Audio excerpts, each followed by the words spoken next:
Okey Rah, topik hari ini memang akan menjadi panas selepas ini. Yeah. Kita masih lagi bersama dengan Tuan Farhan. Kita bercerita dari sudut undang-undang sebagainya. Tapi saya rasa kita nak menyeimbangkan keadaan ni Rah. Sebab kalau kita bercakap soal teknikal saja, kita ni semua manusia. Yeah, betul. Ada hati, jiwa dan perasaan. Jadi itu untuk kita kongsikan lebih lanjut lagi, kita bawakan bersama dalam studio pada hari ini bersama dengan pegawai psikologi bahagian klinikal Kementerian Kesihatan Malaysia, itu Puan Nurul Izzah Kusman. Assalamualaikum. Terima kasih kerana sudi bersama Minggu Wanita. Jadi sebelum kita aju soalan kepada Puan Izzah, kita nak tanya baliklah. Tadi ada soalan tergantung tadi dekat Tuan Farhan ya, tentang hak penjagaan. Sekiranya tadi Tuan ada sebut kalau si isteri atau si perempuan tu berkahwin lain, dia macam jatuh hak tu kepada pasangan, kepada suami tu macam mana tu? Okey. Panas tu saya sebut tu. Bila saya sebut benda tu panas. Oh, panas. Saya dengar pun macam ini tidak ada. Tak boleh kahwin dia. Tak boleh kahwin. Cuba Ira tanya dia nak kahwin. Dia sebenarnya tak ada masalah. Okey, memang dalam enactment dia sebut benda tu, kalau kata ibu berkahwin lain, hak jagaan akan jatuh kepada bapa. Tapi bapa tu kena buktikan betul-betul pada mahkamah sekiranya perkahwinan tersebut akan mendatangkan mudarat terhadap anak tu. Kalau pihak bapa ni berjaya buktikan pada mahkamah yang menyatakan kata si ibu dia ni tadi nak kahwin lain, atas sebab perkahwinan tu memudaratkan anak tu, baru mahkamah akan menghalang anak tu bagi tinggal dengan ibu tadi. Sebab banyak isu macam saya sebut tadi kan, yang keluar paper tadi tu dengan sebab anak didera oleh bapa tiri, anak didera oleh ibu tiri. Tapi mahkamah akan melihat dari segi latar belakang bakal suami si ibu tadi dulu sebelum mahkamah membenarkan hak jagaan diberikan kepada ibu. Maksudnya di sini mahkamah lebih menekankan kebajikan terhadap anak tu berbanding dengan kehendak ibu tu sendiri. Ya. Jadi ini akan menyebabkan si ibu berfikir 10 kali sebelum nak mendirikan rumah tangga. Okey Puan Izzah, tadi kita berbalik pada sudut kemanusiaan lah. Okey, Tuan Farhan bercerita lebih kepada soal teknikal undang-undang. Kalau antara pasangan ni berdegil, jadi itu saluran yang perlu kita gunakan. Tetapi sebagai manusia, ada hati, jiwa dan perasaan ni. Bila pasangan suami isteri bercerai, bagaimana perasaan anak tu dari sudut emosi dia? Kan? Apakah kesan-kesan yang negatif akan berlaku pada jiwa anak? Dia dua-dua dia sayang, dua-dua dia nak, mak dan ayah dia dua-dua dia nak berdamping, tapi mak ayah punya perangai ni terpaksa berpisah. Selalunya yang negatif tu yang bagaimana? Selalunya kita akan nampak anak-anak ni dia akan jadi marah ke, dia akan jadi sedih ke. Dan ini sangat bergantung kepada keadaan sebelum dan semasa penceraian itu berlaku sendiri. Jadi kalau penceraian itu berlaku dalam keadaan yang kurang baik, jadi kita akan lagi nampak emosi-emosi yang tak berapa best ni lah akan muncul. Ada juga anak yang takut sebab macam mana kalau tak boleh jumpa mak atau ayah lepas ni. Sebab hak penjagaan biasanya akan jatuh pada salah seorang daripada ibu atau bapa kan. Jadi ini yang ketidaktentuan ni akan membuatkan anak lagi mudah untuk rasa sedih dan mungkin juga akan menyebabkan kemurungan kalau dibiarkan berpanjangan lah. Okey. Kebanyakannya kalau kes-kes yang pernah diselesaikan lah, kebanyakannya memang lebih cenderung kepada negatif atau ada yang positif di mana anak lebih pandai menilai dan sebagainya. Dia macam saya cakap tadi, dia sangat bergantung kepada penceraian, nature penceraian itu sendiri.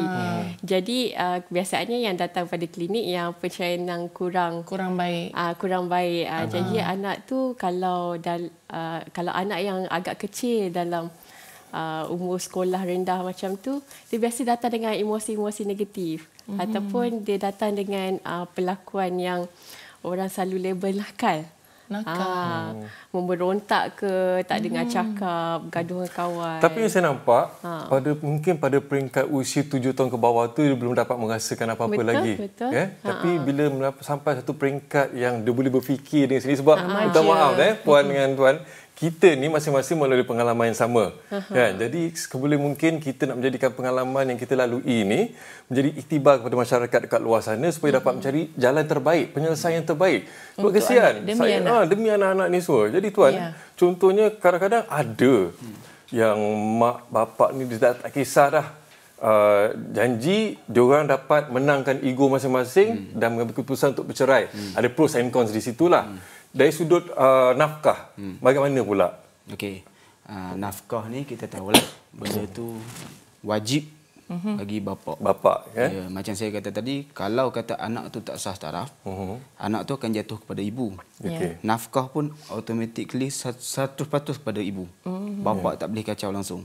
Tapi kalau kata anak tu adalah anak masing-masing, anak yang sah taraf, tanggungjawab nafkah jatuh kepada bapa. Tak kira sama ada ibu tu tak bekerja ke, tak ada pendapatan ke. Kadang kebanyakan kes-kes pihak yang bila saya mewakili si ibu, pihak bapa ni dia akan mencari kelemahan pada si ibu, mengatakan si ibu ni tak bekerja. Tak boleh nak tanggung anak tu. Sedangkan nafkah tu wajib kepada bapa.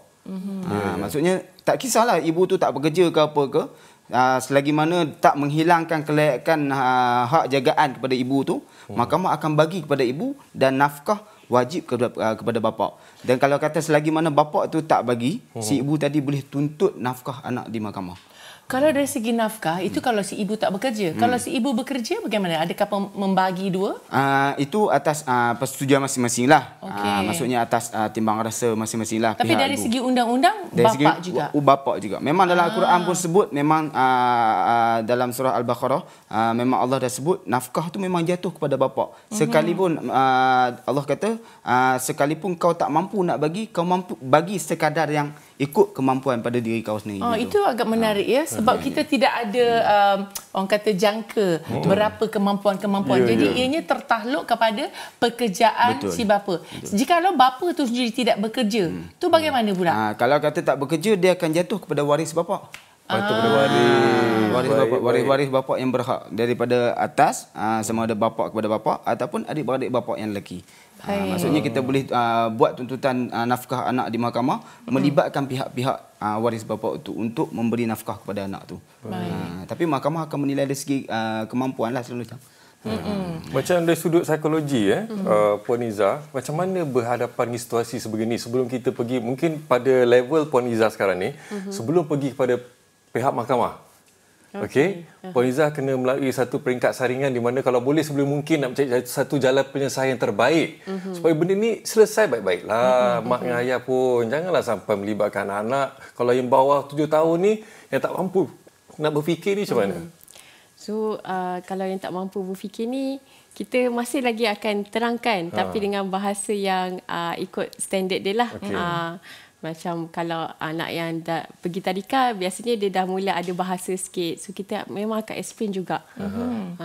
Tapi bila melibatkan orang kata apa, konflik antara mak dengan ayah ni. Yang penting tu mak dengan ayah tu. Yang kita nak bagi penyelesaian ni. Macam mana? Yang paling ngeri tu, bila ada saranan daripada satu pihak bahawasanya tak boleh berjumpa.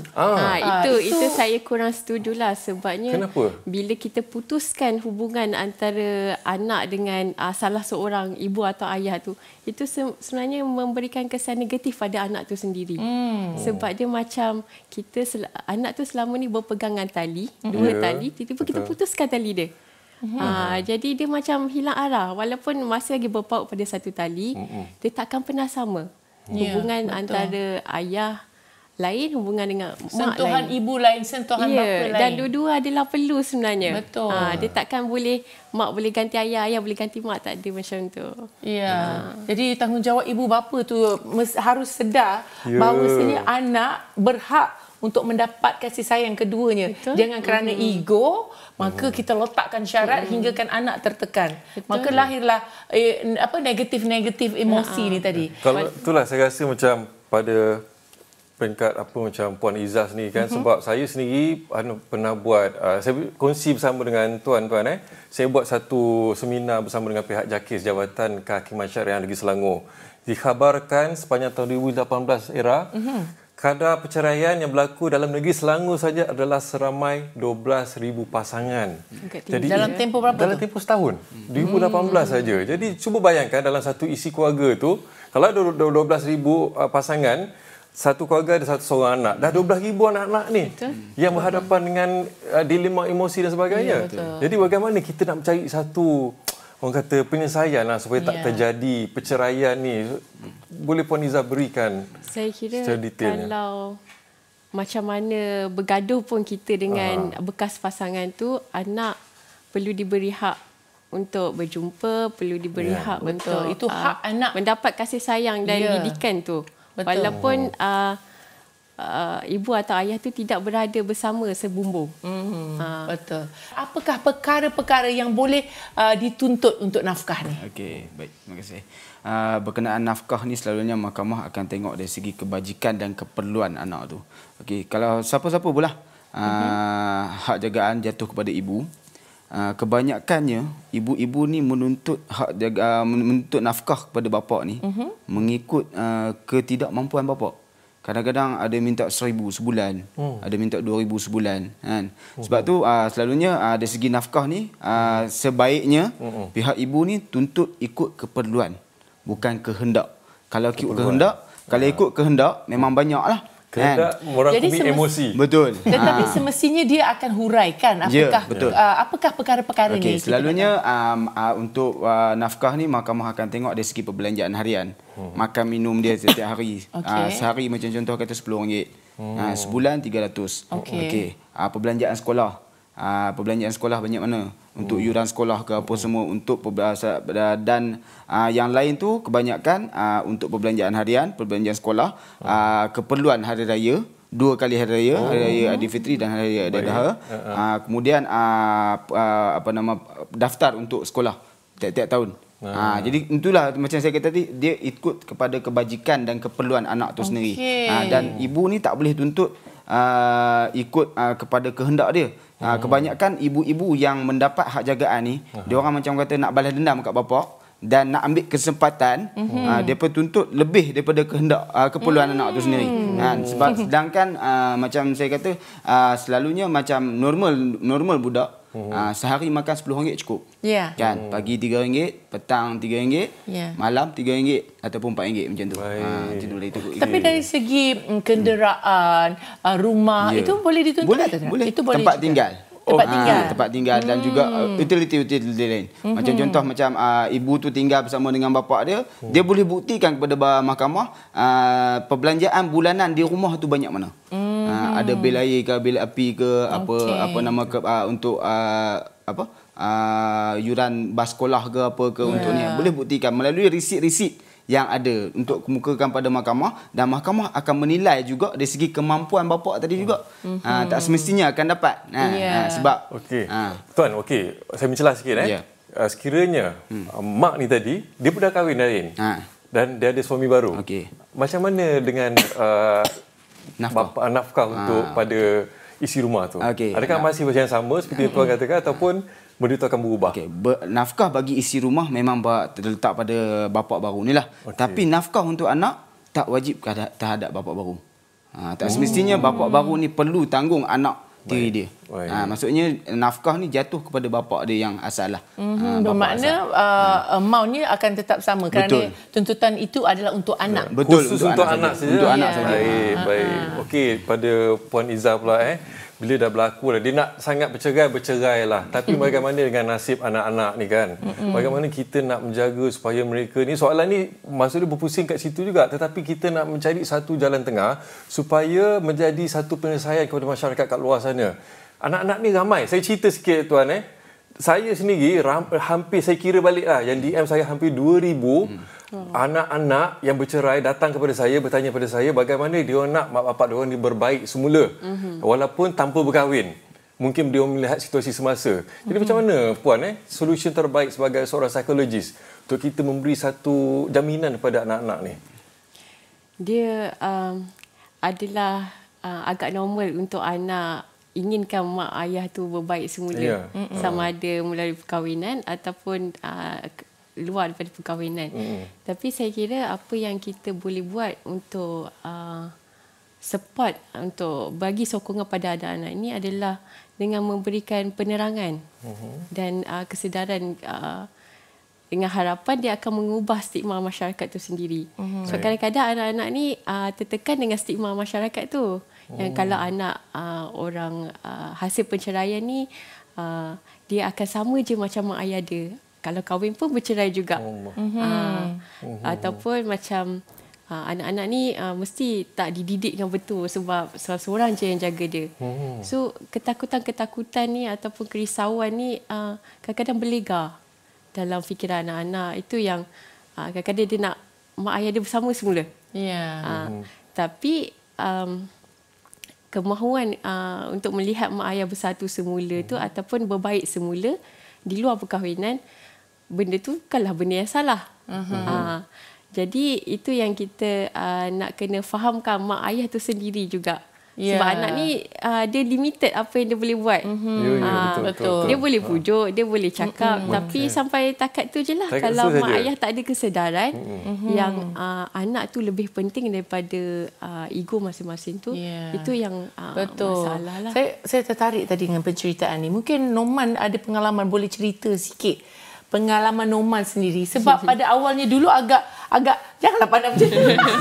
Agak bertegang sikit dalam keadaan berpisahan tu. Jadi anak-anak pasti mengharapkan untuk berbaik, tetapi alhamdulillah Noman sangat baik dengan bekas isteri. Jadi macam mana, apa yang terlintas di kepala, apa yang menyatukan kembali? Saya sebenarnya di sini untuk perkongsian bersama juga. Sebenarnya bila kita lihat pada keadaan emosi anak-anak ni sebenarnya, saya yang banyak kita manusia, saya mengaku kita memang tak ada kesempurnaan. Apa juga berlaku sebelum ni semua adalah datang daripada diri kita sendirilah sebagai seorang lelaki. Tak mampu nak menjadi nakhoda kat situ kan. Tapi pada saya apabila memikirkan hasrat anak-anak, anak saya umur 8 tahun Era, menyatakan hasrat, menangis, beritahu kalau boleh dia nak tengok family dia bersatu. Tak kisahlah, kan, janji nak tengok bersatu. Jadi saya ambil iltizam dari situ untuk saya memulakan langkah, dengan duit. Doa, usaha, ikhtiar, tawakal. Bukan duit ni jadi daripada situ kita selalu buat O group ataupun sikit writer kata tadi usrah. Kita luahkan satu sesi, luahkan segala-galanya. Kalau kita nak kena time tu, kenalah sebelum pergi ke mahkamah. Kan? Jadi tak nak kita kena terimalah. Kita kena akui, saya sebagai lelaki ni baru kata, banyak betul kelemahan aku. Nak kahwin lagi ni. Tapi dulu, betulkan dulu kita punya diri kan. Jadi daripada situ, anak-anak ni dia tak terabai dia punya emosi dia. Dia tidak menjadi pendendam sebab dia dapat luahkan. Jadi pada saya itu perkongsian Era yang boleh saya kongsikan dari dekat sini. Titik mulanya adalah ketepikan ego demi emosi kita nak jaga pertumbuhan anak-anak ni semua. Saya kira apa yang Norman actually buat, benda yang bagus tu adalah memberi ruang untuk anak berkomunikasi sebenarnya. Anak bekas isteri kena dan bagi dia luah. Semua orang kan? mampu mengeluarkan apa yang terpendam di dalam tu. Jadi itu yang sebenarnya memudahkan keadaan lah. Baiklah, berbalik kepada Tuan Farhan tadi tentang nafkah. Ada banyak kes di luar sana. Tuntut dah, huraikan dah, apa dah ditetapkan. Tapi idoknya dia nak membagi nafkah, ada saja alasannya. Daripada kita komplain, tak habis-habis komplain, isunya tak bayar nafkah. Jadi apa yang sepatutnya dibuat? Apa lagi yang nak dibuat sekarang? Ada banyak kes macam tu. Dia jadi bila dah sampai ke tahap tu, sampai tahap bapa ni dah menghina mahkamah lah. Kalau dalam undang-undang negara kita pun, kalau memang ada banyak kes macam tu yang datang kepada saya tanya macam ni. Kes perintah ada keluar dari tahun 2000. Sampai 2012 je bapa harus bayar. 2012 sampai sekarang tak bayar langsung. Kan? Ibu ni dah pening kepala dah. Macam mana nak uruskan anak ni. Jadi dia terhutang dah di situ daripada 2012 sampai 2020. Dah berapa belas tahun. Dah berapa belas tahun dah tak bayar. Jadi maksudnya hutang dia tu jadi macam dah 50,000, 60,000 dah tak bayar. Apa ibu ni boleh buat?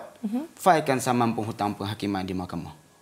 Melalui badan BSK yang ada di Jabatan Bantuan Guaman, boleh filekan tuntutan saman penghutang penghakiman kepada pihak suami. Maksudnya bila dah filekan tuntutan tersebut di mahkamah, mahkamah akan menilai balik berapa lama dah dia tak bayar. Kalau bapak tadi kata dia ada, dia bayar, dia buktikan kata dia bayar. Kalau si ibu tadi ada bukti kata suami dia tak bayar, dia buktikan semua pembelanjaan tu dia yang uruskan. Tapi kita boleh juga menuntut hutang ini pada bapa kepada bapa. Ya, betul. Boleh juga kan? Kalau misal kata suami tadi tak langsung dia tak nak ambil tanggungjawab tu, kita boleh minta pada warisnya lah. Warisnya. Baik. Sangat informatif dekat sini. Jadi kita nak tahu, saya minta pandangan kedua-duanya sekali. Ada berlaku langsung tak nak jumpa anak-anak ni. Tak kisahlah sama ada suami ataupun isteri. Sampai anak ni dengar tengok bapak dia pun dia jadi macam tak kenal. Bukan tak kenal. Dan negatif. Mengundang satu dendam kata. Ya. No, bukan bapa aku ni. Kan? Sampai ke peringkat situ. Atau mungkin sebab salah satu pihak tu mencerita keburukan sehingga anak tu jadi dendam, tak nak berjumpa. Bapa tu pun mungkin tak ambil tahu. Tapi pada saya selalu berlaku pada bapa lah. Bapa ni langsung tak nak jumpa lagi anak. Jadi macam mana kita nak memberi kejutan ataupun satu kesedaran kepada bapa ni, itu dah daging kau. Apa-apa sekalipun kau saya kena jumpa. Saya rasa kejutan kesedaran ni bukan kepada bapa saja. Ibu pun harus diinjekkan juga. Jangan cocok yang bukan-bukan. Okey, mungkin boleh huraikan sedikit. Takut dia pakai baju merah lain macam ni dia. Okey. Silakan Faniza. Jadi saya kira itulah apa saja yang terjadi, bagaimana buruk pun perceraian tu, jangan kita racunkan pemikiran anak kita dengan benda-benda yang tak begitu membantu. Walaupun betul, mungkinlah betul bapak tu pukul orang ke, tak bagi nafkah ke, tapi tak perlulah diterang-terangkan sehingga boleh membuatkan anak tu rasa aku patut dengan pihak yang lebih baik. Aku tak nak dengan pihak yang jahat. Itu yang kadang-kadang anak tak nak jumpa dengan pihak lagi satu.